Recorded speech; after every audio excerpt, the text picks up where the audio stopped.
Douceur, émotion, cocooning sont des mots que vous utilisez pour décrire votre mood quand vous écoutez Tant que je serai noir. Si vous êtes à court d'infusion, de chocolat ou de miel pour vous mettre encore plus dans ce mood, faites un tour sur l'e-shop Tant que je serai noir. Vous pourrez soutenir le média et des marques portées par des femmes inspirantes. Je ne veux pas peut-être faire d'enfant parce que voilà, c'est pas quelque chose que je sens dans ma chair. Je sais pertinemment qu'aujourd'hui à 31 ans, j'en veux pas. Mais j'ai peur du réveil plus tard, s'il y en a un.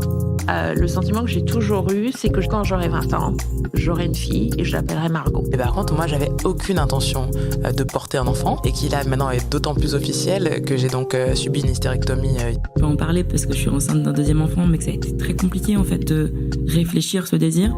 Il y a cette idée qu'une famille idéale, c'est 2 enfants.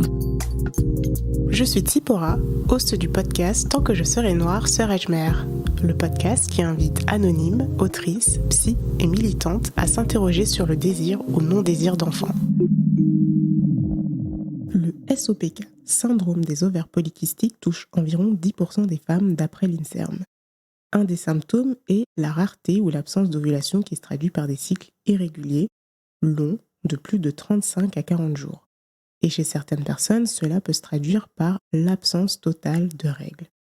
Ces troubles provoquent une infertilité chez environ la moitié des femmes présentant un SOPK.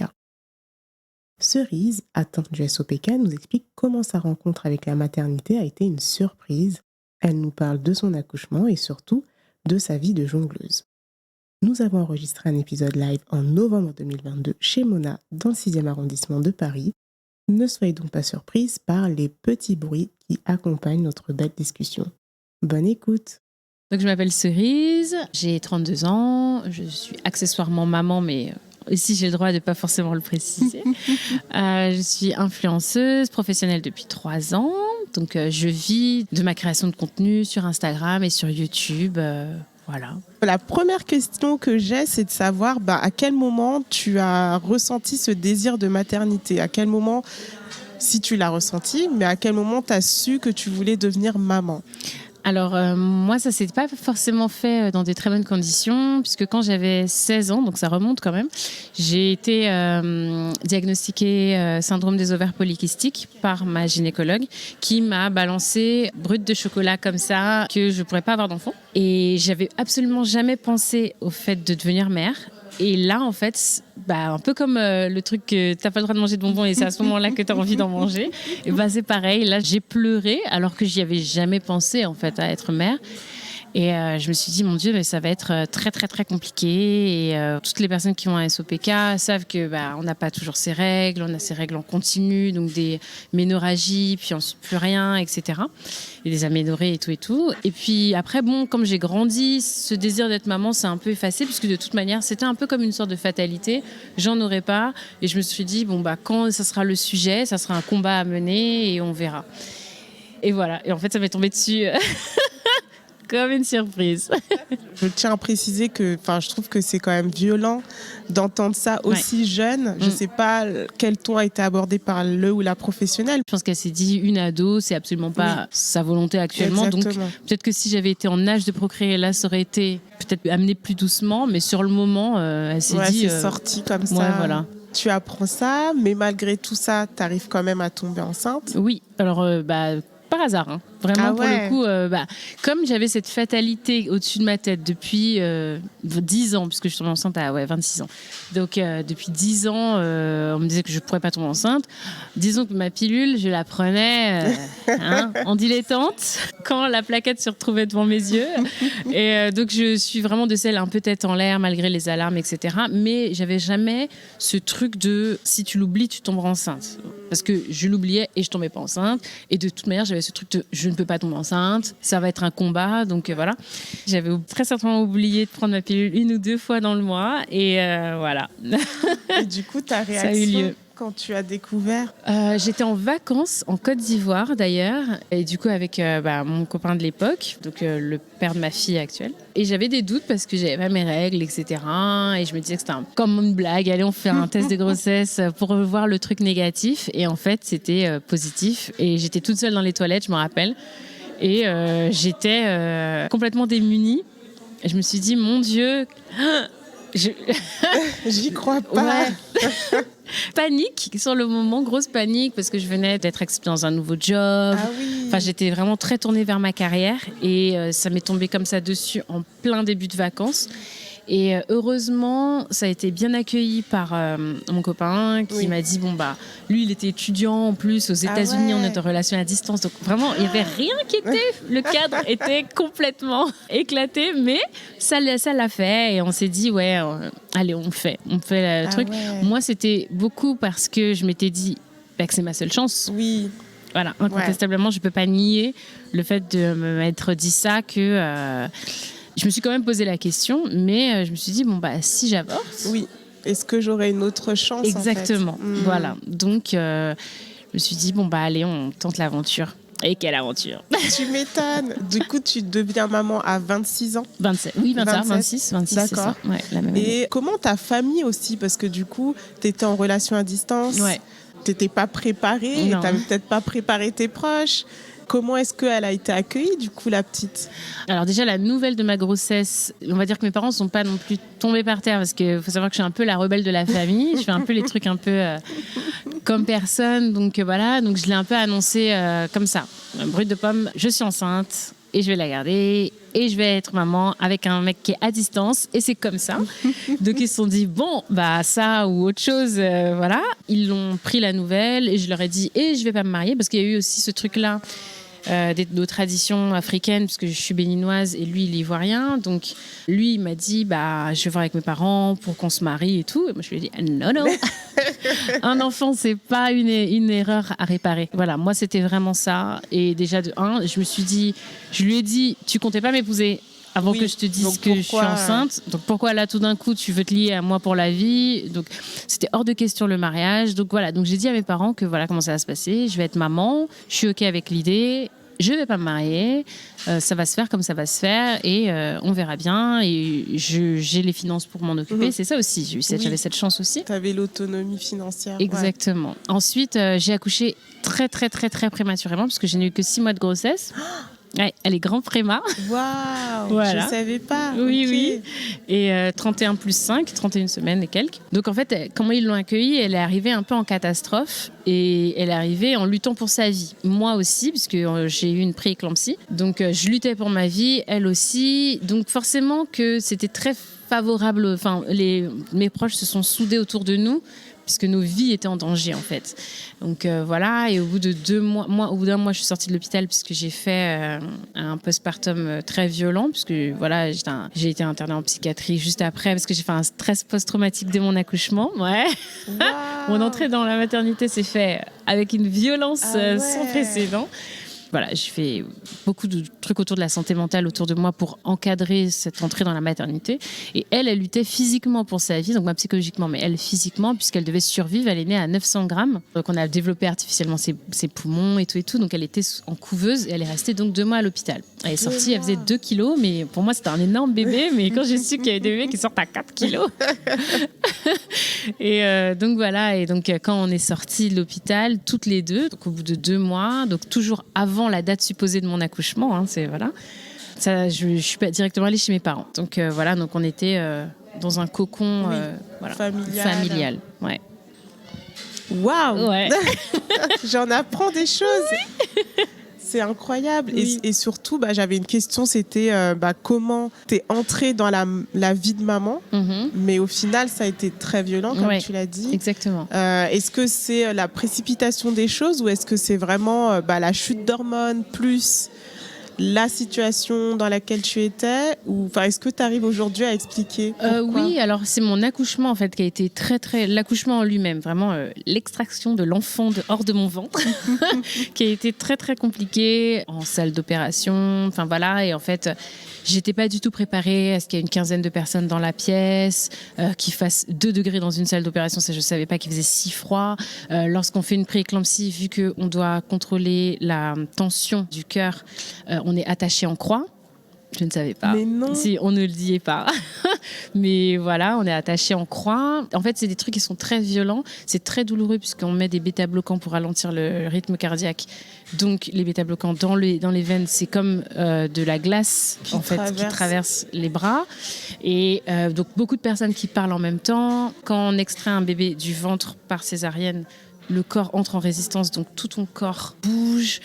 Donc j'avais tous ces trucs-là et aussi tout de suite après mon accouchement, ma tension ne remontait pas et en fait j'étais proche de tomber dans le coma. Donc les médecins se criaient dessus pour essayer entre guillemets de me sauver. Donc en fait j'avais toutes ces images qui me revenaient en permanence et finalement pas tant mon bébé en fait. Et voilà, donc en fait moi vraiment l'accouchement c'est pas tant... Enfin, après, ça a été un peu dur, mais vraiment, l'accouchement en lui-même a été d'une violence dingue pour mon cerveau à assimiler. Donc voilà, c'était ça qui était le plus dur. Après, quand on est rentré à la maison, j'avoue qu'une autre violence a pris le relais, parce que quand même, tout de suite après mon accouchement, les infirmières néonates, puéricultrices étaient extraordinaires. Encadrent, font vraiment un cocon autour de la maman et du bébé, favorisent la relation à venir, créent des liens petit à petit, accompagnent. Et ensuite, quand on rentre à la maison, même si j'étais avec mes parents, on est quand même seul face à son bébé qu'on ne connaît pas, qui est un être qui est à part finalement de soi. C'est pas voilà. Et moi, ce qui a été le plus dur, c'est cette même journée qui se répète à l'infini.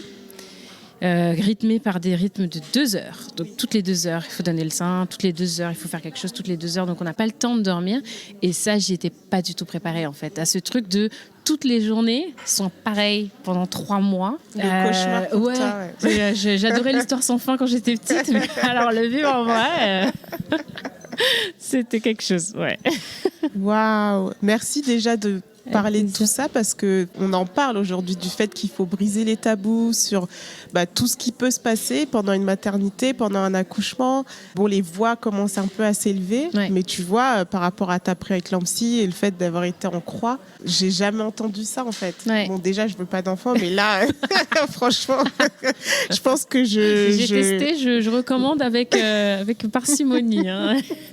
Savoir dans quoi on se lance. C'est en fait de se dire qu'aujourd'hui encore, on doit encore découvrir des choses sur le tas, en fait. Alors que c'est une science qui existe depuis la nuit des temps. Je veux dire, t'es pas la première femme à avoir accouché, mais non pas dans ces conditions. Enfin, ça me révolte, en fait. Ouais. Et t'aurais pu ne pas subir ce choc traumatique. Enfin, c'est un traumatisme, en fait. Complètement, ouais. C'est pour ça que j'ai été encadrée. Mais je pense que si on disait que tous les risques encourus, si on m'avait dit que c'était possible, parce que juste en fait on me l'a pas dit, je le savais pas. Moi j'ai entendu le nom éclampsie au détour d'un épisode de Downton Abbey, voilà. Donc 2 ans avant de tomber enceinte. Donc c'est des maladies de la grossesse qui sont hyper fréquentes parce qu'en fait les médecins eux n'étaient pas particulièrement choqués, mais en tant que femme enceinte on ne l'entend juste pas. Par contre on va nous bassiner sur la couleur des layettes qu'on doit apprendre et pas du tout sur les risques physiques, moraux qui sont psychologiques qui sont encourus avec la grossesse. Donc oui, c'est du bonheur, mais il y a aussi une réalité. Exactement, dont il faut parler.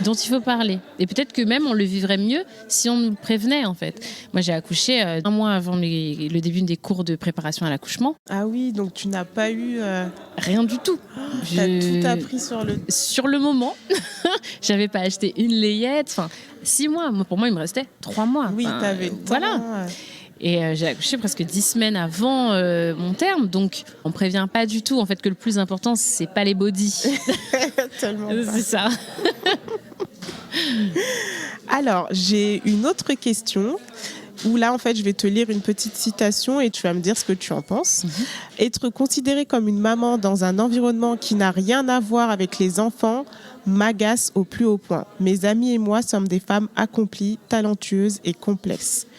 Je pense que c'est quelque chose qui est lié à toi. En tout cas, quand j'ai lu cette phrase, je me suis dit, mais c'est trop cerise, dans le sens où c'est pas qu'une maman et elle veut pas être définie que en étant vue comme une maman. Ouais.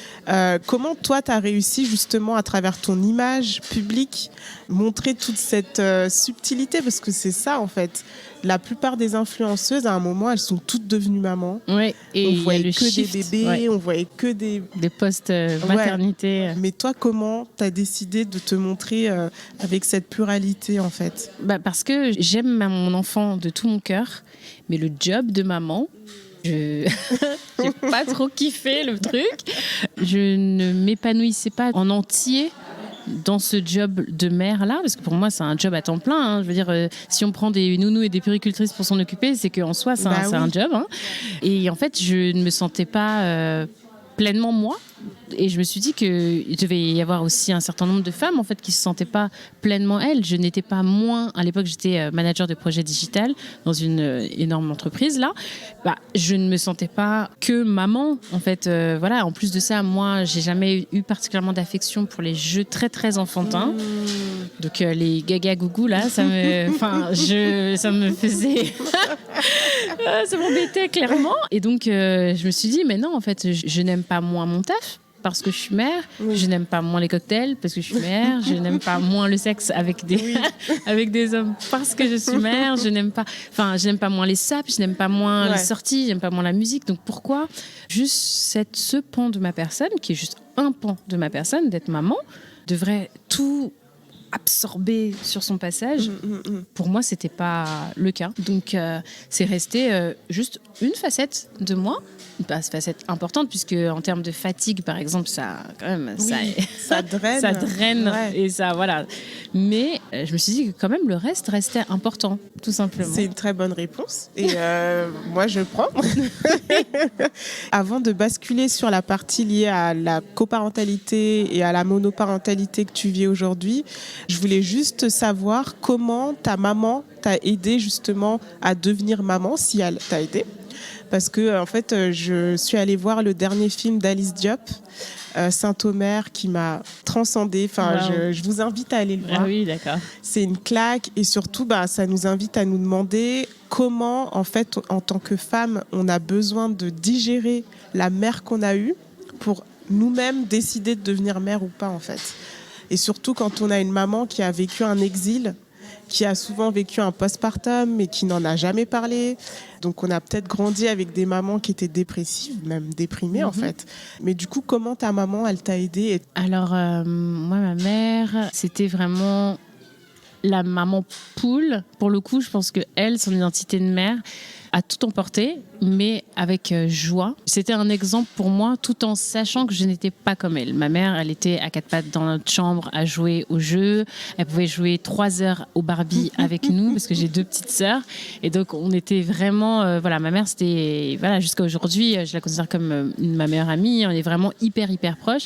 Et son rôle de maman a vraiment tout englobé. Elle a fait des très hautes études, mais elle a pris un travail de fonctionnaire en baissant elle-même volontairement son statut pour avoir des horaires très très light, pour sortir à 16h30 alors qu'elle aurait pu gravir les échelons même de la fonction publique et travailler beaucoup plus tard, mais parce qu'elle voulait être là à la sortie des écoles, elle nous emmenait à faire plein de trucs, etc.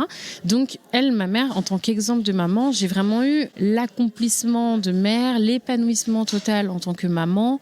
Mais par contre, ma mère, quand on est devenue ado, là, elle s'est dit, ok, ça y est, j'ai fait mon job de maman de petite fille. Et je peux, moi, me retourner vers moi. Et elle a passé d'autres concours de la fonction publique. Et là, aujourd'hui, elle est ingénieure territoriale, etc. Et en fait, moi, adolescente, j'ai vu ça. J'ai vu ce shift de maman, couche, gâteau, jeu, Barbie et tout, à maman, ok, maintenant, je reprends moi, je suis. Voilà. Et en fait, ça m'a complètement inspirée. Je me suis dit, en fait, on peut être les deux.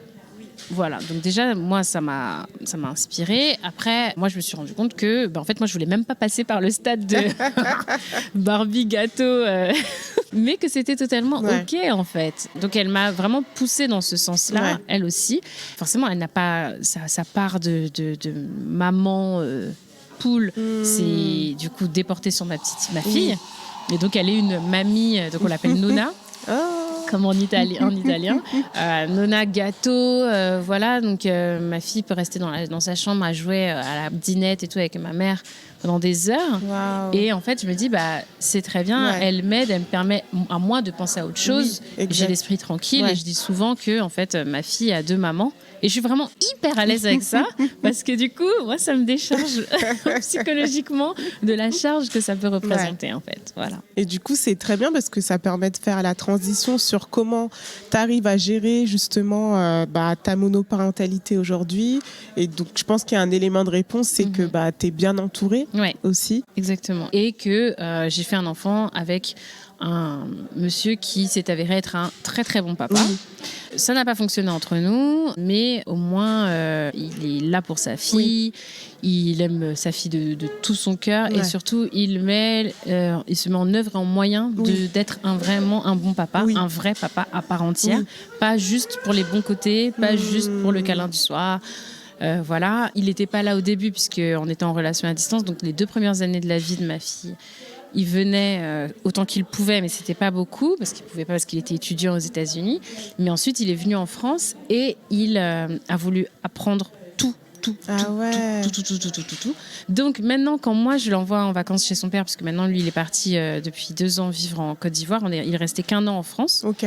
Et donc, il est depuis 2 ans en Côte d'Ivoire, donc je l'envoie pour les vacances scolaires. Moi, à partir du moment où j'ai l'info qu'elle a atterri à Abidjan, T'es c'est tranquille. fini. Je n'ai plus du tout à y penser parce que je sais que lui, c'est moi. Ouais. Il gère, connaît sa fille oui. autant que moi, dans tous les petits détails. Ça va être même les noms de ses copines, le nom des maîtresses. Et de le dire comme ça, ça peut être un peu anecdotique. Mais quand on regarde sur Twitter et qu'on voit des fois les histoires des des papas qui sont plus des oncles éloignés que le père des enfants, là pour le coup lui voilà, il sait toutes ses allergies, où elle en est, le nom de son médecin, tous ces trucs autant que moi, et donc j'ai vraiment pas de soucis à me faire. Donc c'est en ça que j'ai vraiment placé une vraie coparentalité efficace. Oui. Je sais qu'il y aura pas de trucs bizarres, voilà, je me fais pas de soucis. Mais quand même, clairement, il n'a que les vacances. Oui. Faut pas quand même perdre ça de vue, où il a toutes les vacances, mais que les vacances, et que moi j'ai tout le quotidien, toute la charge mentale qui incombe au quotidien. Exactement. Avec les allers-retours à l'école. Il n'y a pas encore de devoirs, mais ça viendra. Ça va venir, et les allers-retours au sport, parce que mademoiselle fait de la gymnastique, et aussi les petits chagrins du quotidien, les petits aléas, les fatigues, les crises, les évolutions, les questions, tout ça, c'est moi. Et voilà, lui, il a the fun part. Parce que dans les vacances, tout le monde est content et voilà, on peut manger autant de sucreries qu'on veut, et quand on rentre à la maison, maman, c'est les légumes. Oui. Voilà, donc il y a quand même ça qui est pas négligeable, où on est quand même sur du 80-20, parce que les vacances, même si c'est toutes les 6 semaines pendant 2 semaines, c'est toutes les 6 semaines. Exactement. Les 6 semaines, c'est moi. Oui. Et donc voilà, donc c'est pas fastoche, mais je me dis toujours que ça pourrait être pire. Et est-ce que au moment de choisir la garde, toi t'as dit no way, c'est moi qui prends la garde totale? Non, alors pendant 1 an on était en garde partagée ici en France, et en fait on avait clairement divisé la semaine en 2. Donc toujours quand on voyait parce qu'on avait fait un calendrier, quand les gens voyaient un calendrier, waouh, c'est hyper compliqué, mais en fait pas du tout. Moi j'avais le lundi et mardi, lui il avait le mercredi et jeudi. Et ensuite, le vendredi, samedi, dimanche, c'est le week-end en entier. Et c'est un week-end sur 2. D'accord. Comme ça dit, comme ça peut être un peu compliqué. Mais en gros, on a, dans le mois, parce que c'est à l'échelle du mois, on a exactement le même nombre de jours, exactement le même nombre de week-ends. Et donc, en fait, c'est comme ça qu'on s'est fixé à la base. Donc, quand il vivait en France, c'était ça pendant 1 an. Et ensuite, il est parti. Et pour moi, c'était normal que, vu son âge, elle avait 3 ans, c'est normal qu'elle reste avec sa maman. Oui. Je pouvais pas, moi, me détacher de mon bébé que j'ai mis que 6 mois à créer. Et elle a été scolarisée ici en France. Lui, il partait pour un nouveau poste. Pour moi, c'était obligé, et ça s'est décidé comme ça, de manière très naturellement, instinctivement, qu'elle resterait avec moi. Et voilà. Tout simplement. C'est génial. Ouais. Enfin, c'est une belle histoire. Enfin, il faut en entendre, parce que souvent c'est très des déchirements, c'est conflictuel. Et l'enfant est au milieu de tout ça, il n'a rien demandé. Enfin, donc bravo à vous d'avoir réussi à créer une sorte de paix à Ouais. la maison. Ça a pu être conflictueux, on ne se sépare Oui, pas oui. dans la paix de l'âme, voilà. Mais on a su la préserver au maximum et aussi on l'a très encadrée dans le sens où on a été voir un psychologue pour enfants, un pédopsie, parce que quand on a pris la décision, on a voulu aller d'abord la rencontrer, poser les questions, comment on annonce Oui, ça. à son enfant. Et ensuite, on lui a pris des séances après elle toute seule pour être sûre que ça se fasse bien, en fait, que ça se passe bien. Donc, on a vraiment mis toutes les chances de notre côté, mais pas en ne reposant que sur nous. On en a parlé avec une psy qui nous a donné, entre guillemets, des éléments de langage D'accord. à utiliser avec elle, une manière de l'approcher, et les éléments de langage aussi à donner à nos proches. Oui. Parce que des fois, en fait, un enfant vit dans un village, donc Oui, en fait, donc il faut que on tout entend le des monde, choses. voilà, il faut que tout le monde soit briefé sur les choses à dire et à Ouais. ne pas dire, qu'il n'y ait pas de méchants, il n'y a pas de Oui. camp, tout Oui. le monde est ok. Ouais. Et voilà, surtout qu'on vivait ensemble, c'est lui qui a pris un nouvel appart, donc pas utiliser des termes comme papa est parti, enfin ce Oui. genre de trucs là, où voilà, plutôt parler de deux maisons, Oui. voilà, et que tout le monde, tous les proches utilisent les mêmes Oui. termes pour sécuriser l'enfant. Et voilà, et aujourd'hui, en fait, elle vit, je vais pas dire hyper bien parce que je pense que de toute manière on le vivra jamais hyper bien, mais bien en fait cette séparation, puisque c'est complètement sa réalité. En fait, elle a vécu plus de temps comme ça que Oui, avec voilà. les deux parents Voilà. à la maison. Ouais. Exactement. Donc pour elle, en fait, c'est juste une normalité d'avoir deux maisons. Pour elle, là aujourd'hui, sa tristesse, c'est que son père ne vive plus en France, mais pas qu'il ne vive plus chez moi. Qui ne vivent plus en France et qu'en fait elle le voit plus dans la semaine. Oui, oui. C'est ça en fait, là, sa tristesse repose là et pas tant sur le feu couple de ses Oui. parents. Elle s'en rappelle pas du tout. Ouais. Que sur les C'est photos, hyper mais intéressant. c'est des souvenirs construits. Ouais. Et j'aime bien en fait le fait que tu rappelles l'importance des mots, de la place de l'entourage et de tout cet ancrage en fait que du coup si on utilise des termes et ben ça peut aussi l'influencer, donc comment elle va Ouais. vivre la situation. Ouais. Je pense que c'est des super tips que du coup d'autres personnes qui peut-être vivent la même situation peuvent prendre en compte et surtout se faire accompagner en fait. Ouais. Parce que même pour vous c'était nouveau, donc c'est normal en fait d'avoir quelqu'un de professionnel. Exactement, surtout de faire appel à un Ouais, professionnel c'est parce ça. que c'est une surprise pour tout le monde. Enfin, personne n'est préparé à ça, Exactement. même les principaux intéressés. Oui, c'est ça. Mm. Donc, merci pour ce partage. Maintenant, j'aimerais parler un peu plus de ta journée à toi. C'est quoi une journée type Même si j'ai un peu les coulisses parce que je suis ta page. Mais comment tu jongles au quotidien entre justement ta journée de maman et ta journée de femme slasheuse. Slasheuse, exactement. Je pense comme toutes les mères actives, finalement, réveiller très tôt pour se préparer soi-même d'abord. Et en fait, finalement, moi, c'est simple. Je ne peux pas. J'ai besoin d'un cadre et d'une organisation militaire, autant pour moi que pour elle. Comme ça, il y a très peu de place au glissement et à l'improvisation. Comme ça, au moins, on est toutes les deux très sécurisées sur ça. Ouais. Donc, en fait, il y a des routines fixes avec des horaires fixes. Et comme ça évite les paniques, etc. Et donc voilà, du coup, je me réveille très tôt. Moi, je me prépare. Ensuite, je la prépare. Heureusement, je travaille de la maison. Donc, même s'il y a des petits retards de réveil, je peux enfiler, non pas un pyjama, mais on va blaguer un peu les maîtresses avec un legging, un petit sweat. Et voilà. Et je la dépose à l'école. Et ensuite, je reviens à la maison pour me préparer. Ou alors, je vais faire les courses. Ça dépend de là où on se situe dans la semaine. Et comme ça, les mamans qui travaillent à la maison savent que les courses à 10h, c'est parfait. Il n'y a personne au supermarché. Et je rentre. Et là, en fait, du coup, je commence, moi, mon travail. Heureusement, aujourd'hui, j'ai un agent. Donc, du coup, je n'ai plus à gérer forcément mes emails. Ouais. Mais j'ai des to-do list à faire. Ouais. Et voilà, donc la matinée, souvent, c'est les to-do list. L'après-midi, ça va être les rendez-vous, les allers-retours sur Paris, ce genre de trucs, ou les tournages vidéo, ce genre de choses-là. Ma fille est scolarisée en école Montessori, donc du coup, j'ai la chance de pouvoir venir la chercher dans un horaire qui est une plage horaire qui est assez large, donc c'est à partir de 16h30 jusqu'à 18h30 quand je veux. Wow. Donc je n'ai pas de stress de il faut venir à telle heure pile, sinon le portail est fermé. Donc voilà, depuis cette année, c'est super cool. L'année dernière, c'était un peu plus coton parce que c'était 17h20 et bien souvent je pilotais sur l'autoroute, je me garais en trombe devant le portail, je suis désolée.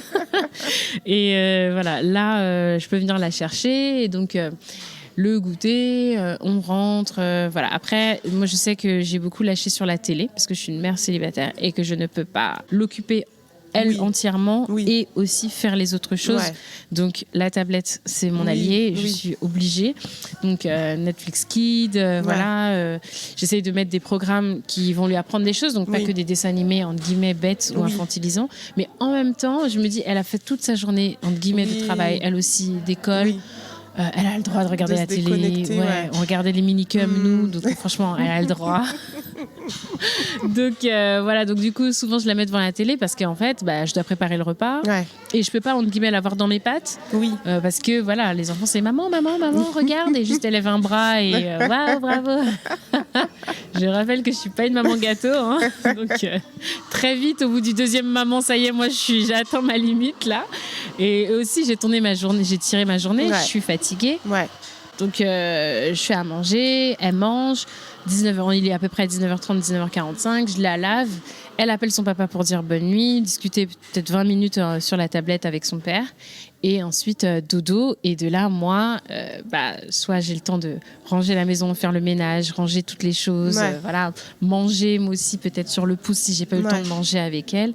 Et finir, en fait, ma journée de travail, scripter la journée de demain si je vlog. Enfin, voilà, le travail. Et ça se termine, souvent aux alentours de minuit, 1h du matin. Ah là là. Parce que tout se joue le soir, finalement, parce qu'il y a du silence, parce que c'est plus posé, parce que je peux prendre le temps de, si j'ai pas couru dans la voiture, dans les rendez-vous. Et en fait, tout se joue la nuit. Voilà, même ça va être étendre le linge, sécher le linge, lancer les machines. Donc voilà, passer la serpillière. Le soir. On t'a pas dit qu'il fallait pas faire ça le soir. Parce que pour que la maison soit nickel, puisque évidemment moi je vis de l'image de ma vie, en fait, du lifestyle de ma vie. Soit nickel, voilà, un minimum. Et donc voilà, en fait j'essaye d'organiser la journée du lendemain, la veille. Et souvent ça passe par ça, en fait, par le fait de cleaner ma vie perso pour faciliter ma vie professionnelle. Enfin, voilà, donc ça tourne un peu comme ça en circuit. On s'en rend pas compte. Hein. On s'en rend pas compte. Non, on se dit, bon, je sais pas, elle l'a fait avant de faire la vidéo. Mais non. Mais non. C'est passé plein de choses entre-temps. Et du coup, est-ce que le fait d'aujourd'hui être à ton compte, de gérer ton temps, est-ce que justement le fait d'avoir quitté ton CDI pour te consacrer à 100% à ton activité de créatrice de contenu, c'est un choix aussi lié à ta maternité ou pas du tout ? Pas du tout. J'ai fait un burn-out professionnel dans ma carrière et en fait donc ça s'est arrêté. Donc j'avais déjà ma fille, mais ça s'est donc arrêté très brutalement. C'est là que j'ai commencé mes séances de psy d'ailleurs pendant ce burn-out. J'ai quand même cherché à reprendre chercher du boulot, mais c'était psychologiquement. Il y avait rien qui me plaisait autant que ce que je faisais de ma passion. Donc j'ai tenté le coup sur 6 mois, ça l'a fait et du coup voilà, ça fait 3 ans. Mais incontestablement c'est plus simple aussi. Déjà en coup de nounou. Parce que voilà, à supporter et aussi en temps passé de qualité avec mon enfant, voilà, je peux me poser entre guillemets n'importe quel jour dans la semaine pour passer un petit peu de temps avec elle. Voilà, c'est sûr que ça facilite les choses d'être à son compte, de pouvoir être là au spectacle, etc. sans avoir à reporter un chef, à devoir gérer aussi ce truc d'être maman, puisque j'étais maman pendant 1 an et demi, 2 ans avant de faire mon burn-out pro. Et donc, j'ai vécu avec cette image de c'est la maman qui part à 18h, elle part trop tôt. Ah, mais non, mais en fait, elle pourra pas être là à la réunion de 19h, mais tu comprends, Cerise, elle est maman. Comme si c'est un truc. La mine. Genre, la pauvre. Et donc, oui, incontestablement, c'est plus simple. Je vais pas mentir, c'est challengeant par d'autres aspects, parce que je bosse pas, j'ai pas d'argent, je peux pas subvenir aux besoins de mon foyer. Tu dois bien bosser à chaque fois. Voilà, et c'est autodiscipline en fait. C'est voilà, comme dans un CDI on bosse aussi, mais là c'est l'autodiscipline qui fait. Il y a personne, il y a pas de sanction immédiate au fait de procrastiner quoi. Voilà. Donc je sais plus si j'ai répondu à la question. C'est très clair, c'est très clair. Et du coup, je pense que c'est intéressant de se dire qu'il y a d'autres modèles, que tu t'es écouté. Je pense que dans ton histoire, ce que je retiens, c'est que tu t'es écouté. au final, beaucoup, Oui. et c'est rare. J'ai appris, mais voilà, le burn-out, ça a bien prouvé que je ne m'écoutais pas et que mon corps m'a dit, tu vas m'écouter, je vais te mettre KO, couché, tu pourras plus bouger, et là, tu vas m'écouter. Moi, ce que je voulais te dire, c'est que merci d'exister et de permettre en fait d'avoir cette pluralité en fait que tu proposes. En plus, je crois que tu l'as dit aux Adicom, quand tu es arrivé sur le marché, dans le marché, sur le marché de l'influence. De l'influence, il y avait personne comme toi. C'était que des influenceuses beauté, mode. Et du coup, toi, tu as vraiment apporté ce truc humain de développement personnel. On le voyait qu'aux États-Unis ou en Angleterre, en fait. Donc, bravo. Merci. Et moi, de par ma casquette de créatrice de contenu, je trouve que tu es un bel exemple, en fait, de justement apprendre à trouver l'équilibre entre cette création de contenu et sa vie. Et du coup, ce que je voulais te dire, c'est est-ce que tu as un dernier conseil à donner à une femme, pas forcément maman, qui justement aimerait prendre le temps de s'écouter et d'arriver à jongler avec les aventures de la vie? Je pense que le conseil que je donnerais, c'est de chaque soir se redemander qui je suis, moi, décorrélé de tout, c'est-à-dire de toutes les casquettes, sans chapeau, sans rien, qui je suis, moi. Donc, je ne suis pas qu'une maman, mais je ne suis pas que, une manager ou qu'un truc par rapport à mon boulot. Je ne suis pas que la fille de, la femme de, la copine et l'amie de, mais qui est-ce que je suis, moi, pour pouvoir ensuite mieux mettre la casquette, mais savoir sur quoi en fait on le met et du coup ne pas se laisser bouffer par ces différentes fonctions qu'on habite en permanence dans la journée ou dans l'année. Je pense qu'on vivra mieux les choses plus sereinement, de savoir aussi de voir les choses qui vont altérer notre identité, c'est-à-dire oui, je deviens maman, mais je ne suis pas à la base une maman. Ça peut devenir une partie de mon identité, mais pas que, parce que c'est quelque chose que j'ai rajouté ensuite. Après, ça peut devenir une grosse partie. C'est à soi, après, de pouvoir jauger et de choisir. Mais de bien, à chaque fois, se redemander qui est-ce que je suis profondément, comment est-ce que je vis les choses, se poser, en fait, à chaque fois et prendre le temps de sonder son être profond. Et c'est pas facile, souvent, parce que il y a beaucoup de bruit. Oui. Il y a beaucoup de ce que les gens aussi envoient sur soi, voilà.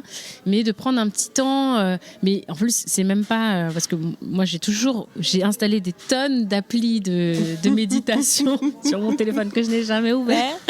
Mais ça peut être, je donne des trucs vraiment très pragmatiques, mais ça peut être sous la douche, ça peut être aux toilettes, même si c'est les 3 minutes qu'on reste dans les toilettes, de se redemander 2 secondes, est-ce que ça me plaît vraiment? Pourquoi est-ce que je le fais?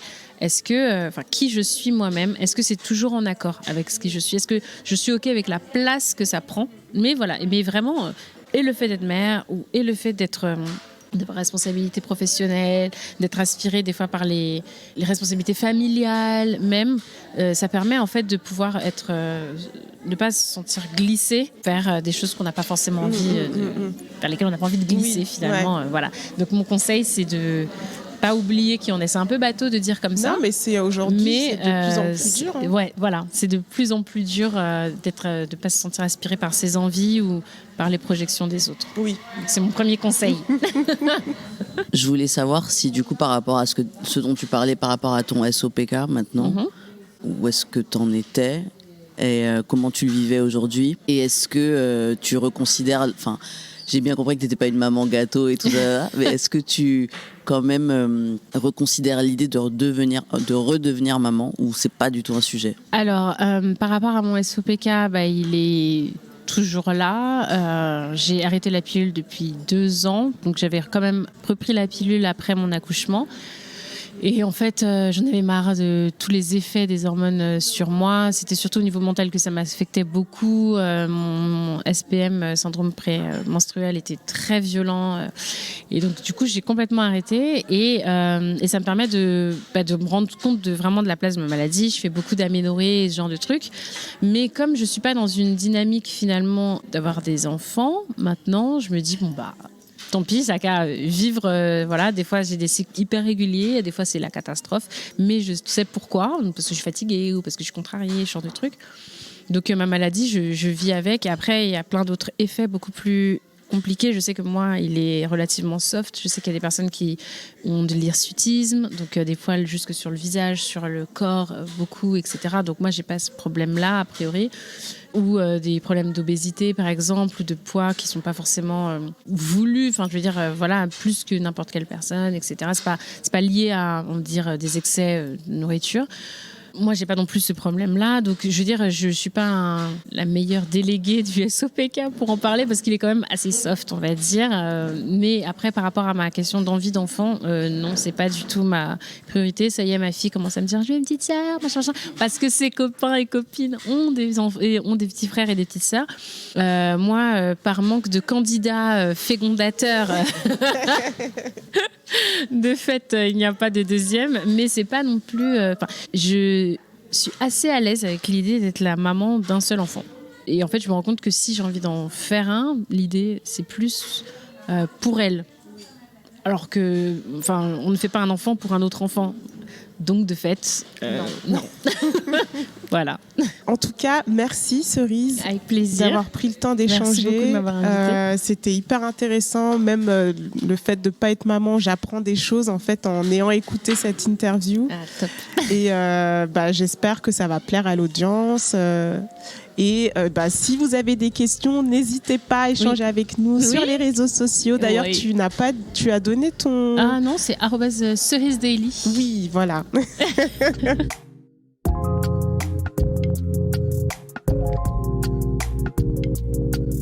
Merci à Shemona de nous avoir permis d'enregistrer dans leurs locaux. Merci à Cerise pour ce témoignage.